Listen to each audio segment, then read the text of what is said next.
time arises where you need to alter a shade. And today we had a customer that had us come out and measure, and we measured for the whole house. And then when we came out to install, they had put tile in the window jamb of the pantry and in the master bathroom. And so now the blind does not go down past the tile because the tile is a thinner dimension than the existing trim or drywall, wood casing or drywall. So we had to take about an inch off of each blind to get it to work. And so with Cellulars, the thing that I've learned over time is, first of all, you want a good saw. You want like a high RPM saw. And I know that some of them go to, 5,000 or whatever, but this is, I think, a 3,500 RPM saw, and it's battery powered, DeWalt. The other thing you want to make sure of is that you get a fine finish blade, 60 tooth fine finish blade. That's a carbide bit, and the thickness of the blade is really narrow. Now, if you go out and you buy other kinds of blades, you'll find out that the tips are pretty much all the same. They're all carbide. The difference is the thickness of the blade. And this one has a thin profile.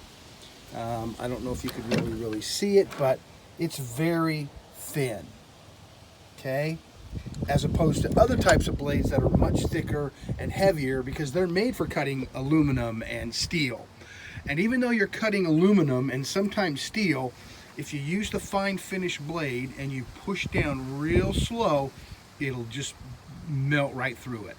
No problem at all. Okay? So I've went around and around with different blades, and this is what I've come up with is the 60 tooth fine finish blade. And then of course you have to get the right diameter, mine's 7 1/4. Anyway, so you mark your blind.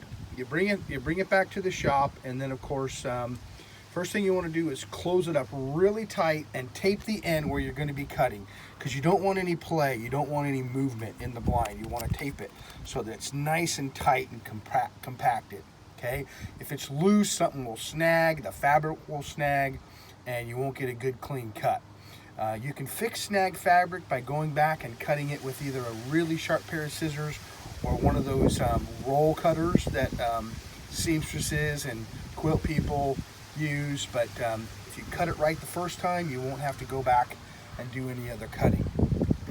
The other thing you want to do when you put it down is you don't want to use your hands to hold it, because your hands move around. So you want to use clamps to clamp it into place and make sure that that blind is nice and tight. I mean, it's not going anywhere. And then you can focus on, your chop speed, your plunge speed. So this one I already cut, and I just start and I just go real slow. And I just really slow all the way down through. And it takes me about a minute and a half to cut that blind. So if you ever get a blind that you're not going to use, that's a good way to practice. Is practice on a blind that's just going to get thrown away. And then you get your technique down. So once you get it all down, then you can make cuts like this. This is about a 1-inch cut taken right off the end of the blind, and you can see it's perfect. There's no burrs or snags, or you can't even really tell what side's the factory side and what side I cut. And if you look at this down here, I mean, there's nothing other than some dust from the aluminum. So anyway, and then of course you pull that out and put the end caps back on and make sure it's all nice and clean. Put it back in the bag. This one's already been cut. I just cut it. So anyway, that's the way you do it.